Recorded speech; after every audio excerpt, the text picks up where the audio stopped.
हमने नगीना जीता, हम हापुड़ को भी जीतेंगे और हापुड़ के लोग फक्र करेंगे अपने पर कि संविधान की शिक्षा की बात हुई थी तो हापुड़ के लोग खड़े हुए थे। जब लोग इंसान को इंसान से लड़ रहे थे तो भाईचारे की बात शुरू हुई थी तो हापुड़ के लोग खड़े हुए थे। जब लोग हमारा रोजगार छीन रहे थे तो रोजगार की बात शुरू हुई थी तो हापुड़ के लोग खड़े हुए थे। जब लोग हमारा स्कूल बंद कर रहे थे तो इन प्राइवेट स्कूलों को परमानेंट बंद करके सबके बच्चों को एक ही स्कूल में पढ़ाएंगे, नेता का, अधिकारी का, व्यापारी का, किसान का, मजदूर का, जब ये बात हुई थी तो हापुड़ के लोग खड़े हुए थे। ये इतिहास रचने का तुम्हारे पास अवसर है। ये आप लोग तय करेंगे कि इस क्रांति में हमें सहयोग करेंगे या नहीं करेंगे। मेरा मलाल रहता कि हापुड़ के लोग जागरूक है, मैं वहां गया नहीं, शायद हापुड़ के लोग साथ चलते। और आपका मलाल रहता अगर हमें कोई जगह में आता, अरे उमेश तो हमारा ही था, हमारे बीच में आता था, लेकिन जब क्रांति की बात हुई वो आया नहीं, काश हम उसके साथ चलते। मैं 8 महीने से हापुड़ में हूं, लगातार मैं गांव जा रहा हूं और जब तक मैं यहाँ पे हूं ऐसा कोई गांव नहीं छोड़ूंगा, ऐसा कोई हापुड़ का चौड़ा छोड़ूंगा जहां अपनी बात नहीं रखूंगा। ये हमारी बहन बेटी है, हमारी युवा साथी कि क्रांति करेंगे, जुल्म के खिलाफ करेंगे। ये किसी धर्म के सगे नहीं है, ये देश हमारा है, मालिक है हम इसके। तो देश को आजाद कराने नफरती लोगों से और देश को शिक्षित और सशक्त बनाने की जिम्मेदारी हमारी है। ये हमारे पूर्वजों का देश है, हम मालिक है, हम सिर में सिर लोग हैं, हम कमा के खाने वाले लोग हैं, हम डरा के धमका के नहीं खाते, बहका के खाते, हम इंसान पसंद वाले लोग हैं,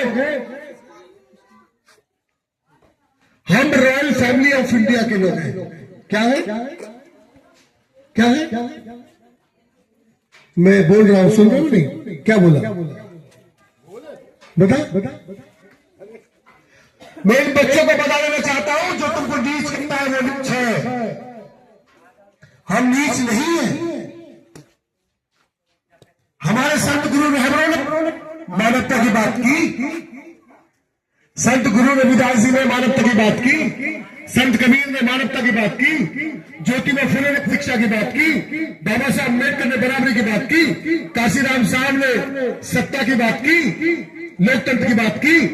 हम उस संस्कृति के लोग हैं जहां मानवता की बात की जाती है, जहां बात इंसान को नाम आता जाता है, जहां सबका मालिक एक, सबका धर्म एक, जहां इंसान को तरजीह दी जाती है, हम उस संस्कृति के लोग हैं। हम रॉयल फैमिली ऑफ इंडिया के लोग हैं। क्या बोलेंगे स्कूल में जाके? तुमसे कोई पूछे कौन हो? रॉयल फैमिली ऑफ इंडिया, यानी कि दुनिया की सबसे ऊंची कौम के लोग। हमारे सांप के साथ चले, गुड़ से खा के चले, सब्जी नहीं मिलती थी, अचार से खा के चले, प्याज से खा के चले, और साइकिल नहीं थी तो 100 किलोमीटर दूर से लोग पैदल आए, संघर्ष किया। ये वही हापुड़ है जहां पर मान सम्मान स्वाभिमान की रक्षा के लिए लोगों ने दीवार पर लिख दिया था, 1 बताइए 100 रुपए पाइए। ये वही हापुड़ है जहां गढ़ फाटक पे 100 लोग मारे गए थे, तब 100 किलोमीटर दूर के समाज के आदमी अपनी जाति बताने के लायक हुए थे। ये इतिहास ये बच्चे नहीं जानते हैं। आज फिर इस देश में निकम्मे लोग, निकृष्ट भ्रष्ट लोग, इंसान के दुश्मन लोग, नफरती लोग जो डरा के, धमका के, बहका के, लूट के खाते हैं, पत्थर में भगवान दिखा के खाते हैं, जानवर में भगवान बता के खाते हैं, इंसान को नीच बताते हैं, और वही नीच लोग इस देश पे हुकूमत कर रहे हैं। हमारी सोच कितनी, बस रोटी मिल जाए कैसे ही 500 रुपए तक के सोचते हैं हम लोग, और वो पैदा होते ही हजारों करोड़ का सोचते हैं। हमारी सोच कितनी, और जो 500 रुपए की मजदूरी करता है, शाम को 200 रुपए का पौवा पीता है, 50 रुपए का चकना खाता है, 250 में एक पूरा परिवार 250 में अकेला जीता है। ऐसा आदमी रोज दारू पीता है, महीने में 3,000 6,000 की दारू पीता है, साल में 72,000 और 50 साल की उम्र होने तक 35-40 लाख रुपए की दारू पी जाता है। यह है गुलामी का कारण। इसलिए लोग नाराज करते हैं। हम लोग नहीं समझते कि जिंदगी को जिया जा सकता है जैसे बाबा साहब अम्बेडकर ने जिया, वैसे जिया जा सकता है जैसे बीपी मौली साहब ने जिया, काशीराम साहब ने। लोग संत गुरु रहमान हमारे समाज में पैदा होते रहे। तुम्हारे लिए फक्र की बात है कि तुम्हारे बीच में भाई चंद्रशेखर आजाद पैदा हुआ, जो जुल्म के खिलाफ इंकलाब है, जुल्म के खिलाफ सड़क से लेकर संसद तक बोलते हैं। मिडिल जात की छाती में पैर रख के आंखों में आंख डाल के बात करने का साहस अगर किसी में है, चंद्रशेखर आजाद में है। मैं वकालत करने के लिए नहीं आया हूं किसी पार्टी की, आपको बताना है वोट क्यों देना चाहिए, किसी को देना चाहिए। जो नेता घर में बैठा है, ट्वीट से काम चलाता है, वो नेता नहीं है। कहीं ना कहीं समझौता है, एलायंस है, इसको आपको समझना पड़ेगा। जो रोड पर संघर्ष करता है, जो जुल्म के खिलाफ बोलता है, वही आपका नेता हो सकता है। मेरे देश के लोगों, मेरे समाज के लोगों, हापुड़ के लोगों, उठिए। एमटेल बेचा, बीएसएनएल बेचा, एलआईसी पॉलिसी बेची, रेलवे बेचा, एयरलाइंस बेची, एयरपोर्ट बेचे, टोल नाके बेचे, हाईवे बेचे, रोडवेज बेची, बिजली बेची। तो प्राइवेट सेक्टर में आरक्षण नहीं है। तो जिनके पास आज रोजगार है, जो अपने बच्चों को आज प्राइवेट में पढ़ा रहे हैं, कल जब बेरोजगार हो जाएंगे तो फिर इनके बच्चे कहां जाएंगे?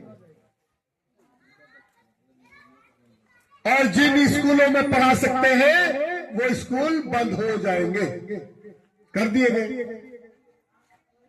फिर एक कानून पास किया जाएगा, पढ़ना चाहते हो? हाँ जी। तो फिर तुम हाई स्कूल से ज्यादा नहीं पढ़ोगे, बताओ। तो माँ बाप कहेंगे जी लिखना पढ़ना तो सिखा दो। तो जिसको लिखना पढ़ना आएगा वो गुलाम बनेगा, बढ़िया, आईएएस नहीं बनेगा। ये सोचने का विचार है।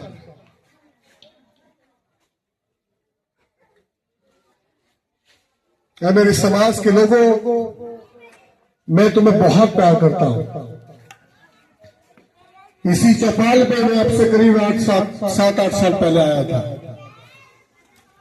और मैं 18 सालों से काम कर रहा हूं। मैं जब तक मरूंगा एक काम में जारी रखूंगा, क्योंकि मैं जानता हूं कि मेरे बुजुर्गों ने जब लड़ाई लड़ी थी, जब बोलने की आजादी नहीं थी, जाति बताने में डर लगता था, नए कपड़े पहन के गांव से निकलने में डर लगता था, जेब बोलने पे लोगों को जिंदा जमीन में गाड़ दिया जाता था, नीले झंडे को धुपका के जेब में रखना पड़ता था। जब हमारे पास मोटरसाइकिल नहीं थी, कार भी नहीं थी और रोजगार भी नहीं था, हमारे लोगों के पास में भुखमरी का जीवन जीते थे।